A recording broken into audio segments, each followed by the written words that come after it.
সিয়াম বন্দর পদুগড় আমার বাসা। আর বড় ভাইয়ের সাথে আসছি এই জায়গায়। এখন বড় ভাই বলছে পার্টি বলিয়া নিয়ে আসছে, তো ওই জায়গায় স্লোগান হয়েছে। আর আমরা তো জানতাম না যে স্লোগান হইব, তো জয় বাংলা জয় বন্ধু বলছে। পরে আমরা পিছনে ছিলাম, যেন ইয়ার ভিতরে কী লেখা ছিল ওইটা জানি না। দেন আমরা পরে আসার সময় আমাদের আটকাইছি।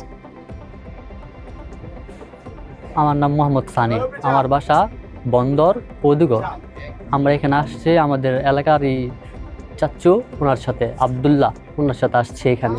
উনি আমাদেরকে এই যে এখানের পরিচয় ঠিকানা দিচ্ছে, আমাদের এখানে নিয়ে এসে তারপর আমরা এখানে আমি আর আমার চাচ্চু যার সাথে আসছি এখানে তার সাথে ছিলাম। সে আমাদেরকে একটা প্রোগ্রামের কথা বললে নিয়ে আসছে। নিয়ে আসার পরে ওনারা 10-12 জন একত্রিত হয়েছে, হওয়ার পর আমাদের 4 জনকে ডাকাইছে। তারপর ওনারা একটা ছোট্ট একটা স্লোগান দিছে, জয় বাংলা জয় বঙ্গবন্ধু স্লোগান দিচ্ছে, শেখ হাসিনা আসবে বাংলাদেশ আসবে। তো আমরা ওইটার পিছনে ছিলাম। আর ওনারা ব্যানারটা গেছে, কিন্তু ব্যানারে কী ছিল সেটা আর আমরা জানতাম না। আমরা পিছনের সারিতে তাদের সাথে ছিলাম। তারপরে তারা চলে যায়, আমরা আসার সময় আমাদেরকে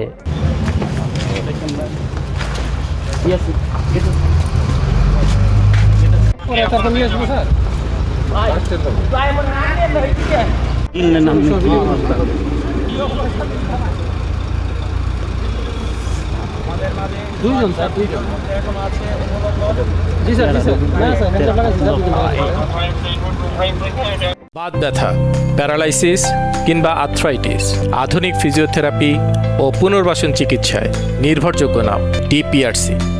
আপনারা দেখবেন যে এখানে আপনার কাশীপুরের যে আপনার রাস্তাটা, এখানে আপনার একটা নির্জন এলাকা, হাটখোলার যে সাইডটা, এটা নির্জন এলাকা। এখানে এর আগেও যখন আপনারা ছাত্রলীগ বা আওয়ামী লীগের 2-1টা মিছিল হয়েছিল, তারা মিছিল করার পরে দেখা যাচ্ছে যে এইখানে তারা নিরাপদে বিভিন্ন জায়গায় তারা বেরিয়ে যেতে পারছে, যেই কারণে তারা এই রুটটাকে বেছে নিচ্ছে এবং এই জায়গায় তারা নাশকতা করার চেষ্টা করছে।